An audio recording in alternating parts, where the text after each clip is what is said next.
বর্ষাকালে শাক খেতে আমার মতো কার কার গা ঘিন ঘিন করে একটু কমেন্ট করে বলে যান তো। আসসালামু আলাইকুম, কেমন আছেন সবাই? আমার এই বর্ষাকালে শাক খেতে একেবারেই গা ঘিন ঘিন করে, কেমন একটা জানি লাগে। কারণ বর্ষাকালে শাকে প্রচুর পরিমাণে বালি থাকে এবং পোকামাকড় থাকে আমার কাছে মনে হয় আর কি। তো এই জন্যে আমি বর্ষাকালে শাক খেতে খুব একটা পছন্দ করি না, কিন্তু এই শাকগুলো একজন দিয়ে গিয়েছে গতকালকে বিকেলে। এত সুন্দর শাকগুলো আর এত সুন্দর নরম আর কি। তো অনেক সুন্দর শাকগুলো, দেখেন এত পরিমাণে তাজা। তো ভাবলাম আজকে রান্না করি, না হলে তো এগুলো আবার শুকিয়ে যাবে আর কি, তাহলে আর খেতে ভালো লাগবে না। তো শাকগুলো আমি সুন্দর করে কেটে নিয়েছি। আমি অবশ্য একা একা কাটতে পারিনি, আমি দুজনের সাহায্য নিয়েছি, বসে বসে গল্প করেছি আর শাক কেটেছি, মেয়েদের যা কাজ আর কি। তো তারপরে এগুলো পরিষ্কার করে ধুয়ে নিয়েছি, অনেকবার ধুয়েছি, কারণ না হয় কিন্তু এই বর্ষাকালে শাকে বালি থাকে, আবার পোকামাকড় থাকতে পারে। তাই তো সুন্দর করে ধুয়ে তারপর সিদ্ধ দিয়েছি। আর এদিকে আমি রান্না করব ডাল দিয়ে আর আলু দিয়ে ভুনা করবো আর কি। এটা আমার ছেলে অনেক পছন্দ করে।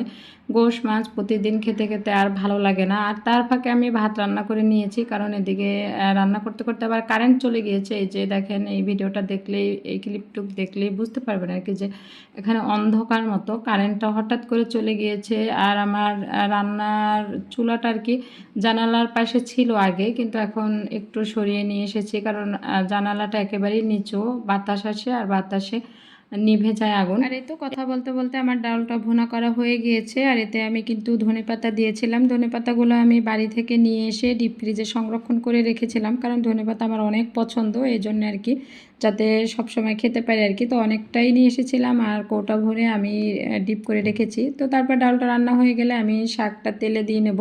তো শাকটা কিন্তু সিদ্ধ হয়ে একেবারে অল্প হয়ে গিয়েছে। কোনো শাকেই যদি চিংড়ি মাছ দেওয়া হয় তাহলে কিন্তু শাক ভাজির টেস্ট কিন্তু দ্বিগুণ হয়ে যায়। তাই আমি এখানে ছোট ছোট চিংড়ি মাছ দিয়েছি। এই চিংড়ি মাছগুলো আমি বাড়ি থেকে নিয়ে এসেছিলাম।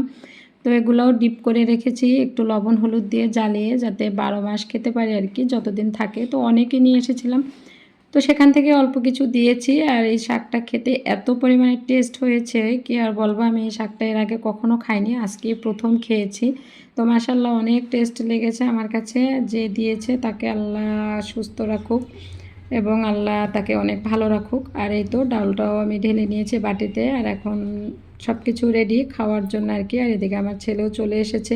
আজকে আমার ভয়েসটা শুনে আমার কাছের মানুষগুলো এবং আমার ভিডিও প্রতিদিন যারা দেখে তারা বুঝতে পারবে অবশ্যই আমার কিছু একটা হয়েছে, কারণ আমি এত আস্তে আস্তে কখনো কথা বলি না, আমি অনেক দ্রুত কথা বলি এবং অনেক জোরে কথা বলি। কিন্তু আমার শরীরটা ভালো নেই, আর এত পরিমাণে গরমে তো কথাই বলতে ইচ্ছা করছে না। তো যাই হোক, এই তো রান্না বাড়া হয়ে গিয়েছে। আর প্রতিদিন আমি এভাবে রান্নার পরে গ্যাসের চুলা সব কিছু পরিষ্কার করে রাখি, যাতে কষ্ট না হয় পরের দিন আর কি। তো আজকের ভিডিওটা এই পর্যন্তই, ভালো থাকবেন সবাই, আল্লাহ হাফেজ।